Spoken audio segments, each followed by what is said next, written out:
आज पूरे प्रदेश के सभी तहसीलों पर एसडीएम के माध्यम से प्रधानमंत्री जी को, गृह मंत्री जी को और राष्ट्रपति महोदय तीनों लोगों को धन्यवाद प्रस्ताव यहां से भिजवाया जा रहा है, क्योंकि हम लोग 22 साल से लगातार जातिवाद जनगणना की आवाज को बुलंद करते रहे और हम तो आपको सैकड़ों वीडियो दे देंगे।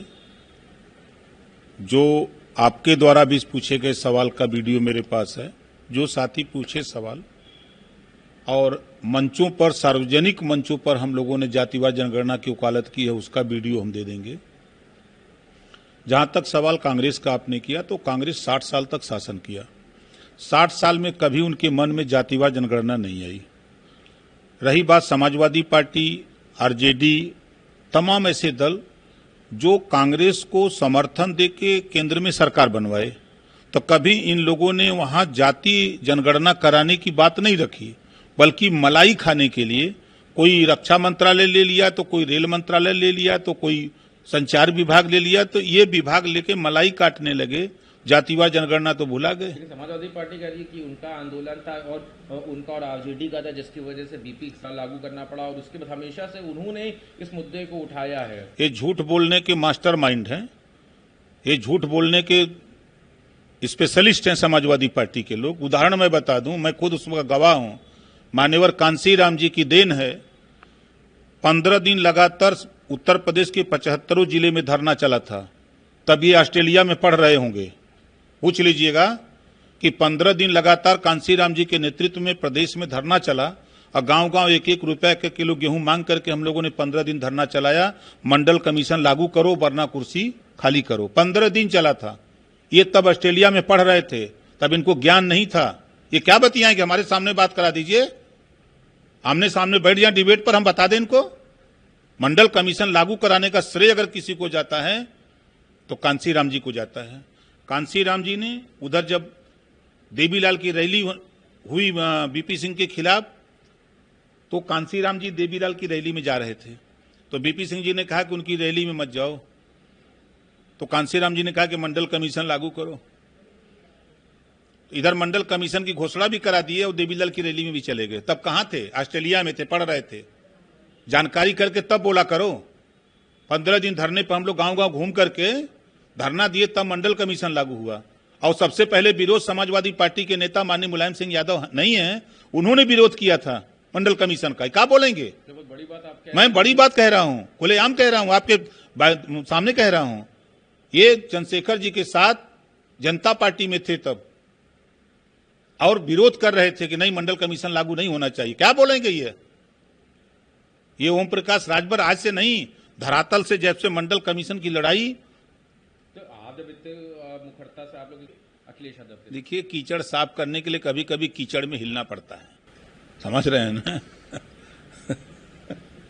सर, इससे अलग हट बाद इंडियन एयरफोर्स का अभी एक ड्रिल भी देखने को मिली, कई जगह पे आर्मी की ड्रिल कल पंजाब के भी कुछ क्षेत्रों में मिली। लेकिन उस दरमियान कांग्रेस के प्रदेश अध्यक्ष अजय राय ने एक अभी तस्वीर अपनी एक छोटा सा एक रेप्लिका रफाल का दिखाया और उसको खिलौना बताया कि इसको रख लिया, लेकिन इसको इस्तेमाल नहीं कर पा रहे, खिलौना बना के रखा है रफाल। देखिए, अब कांग्रेस की बात अगर आप कर रहे हैं, तो 15 साल अब ये लोग खिलौने पर खेलेंगे।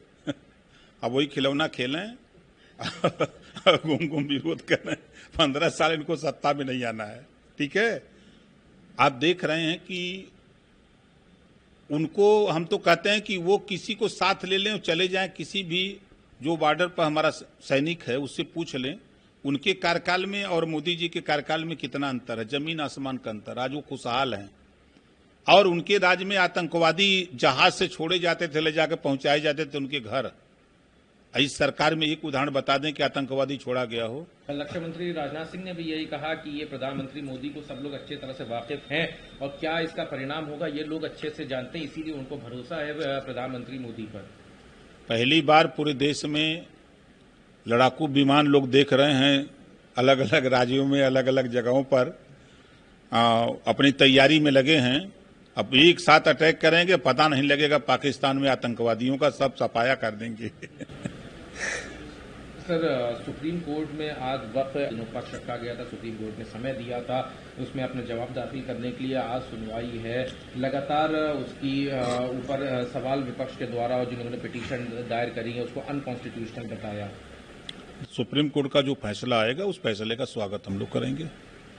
फिर उत्तर प्रदेश में अभी देखा जा रहा है कि नेपाल के बॉर्डर से जुड़े के स्थित कई मदरसों को ध्वस्त किया गया है। क्या इस कार्रवाई का उद्देश्य है? क्योंकि वहाँ के जो लोग हैं उन्होंने कहा कि मदरसे लीगल है, आप कैबिनेट मिनिस्टर हैं, आपके अंडर पे भी यहाँ पे अल्पसंख्यक विभाग आता है। देखिए, मदरसे शिक्षा देने के लिए खोले जाते हैं, न कि मदरसा नोट छापने के लिए खोले जाते हैं। मदरसे खोल करके विदेशी लोगों को संरक्षण देने के लिए नहीं है। मदरसा का जो उद्देश्य होता है वो शिक्षा होता है। ठीक है, तो आपने देखा कि प्रयागराज में मदरसे में नोट छापते हुए पकड़े गए, कुशीनगर में नोट छापते हुए पकड़े गए। तमाम नेपाल के बॉर्डर पर ऐसे अवैध मदरसे जहां आवासीय बना दिए गए हैं, जहां बाहरी विदेशी लोग आकर शरण लेते हैं, तो जांच में ऐसे लोगों के खिलाफ कार्रवाई हो रही है। काफी सवाल है उस पर इन्होंने जो हिंदुस्तान पाकिस्तान के बीच हालात हैं उस पर बात करते हुए एक बयान और उसमें दे दिया। उन्होंने कहा कि सिंधु जल संधि जो है उसको खत्म नहीं करना चाहिए क्योंकि पानी रोकना जंग में सही नहीं है। ये पॉलिसी भारत सरकार की है। दुश्मन को पस्त करने के लिए क्या क्या करना है वो भारत सरकार तय करेगी, किसी के कहने से नहीं है। अगर किसी को बहुत दर्द है तो वो जाकर के जो पाकिस्तान में आतंकवादी हैं उनको समझा दें कि भाई इस तरह की गतिविधि मत करो, नहीं तो अभी तो पानी रोका गया है, कल तुम्हारे शरीर से ब्लड निकाल लिया जाएगा, तब तुम क्या करोगे।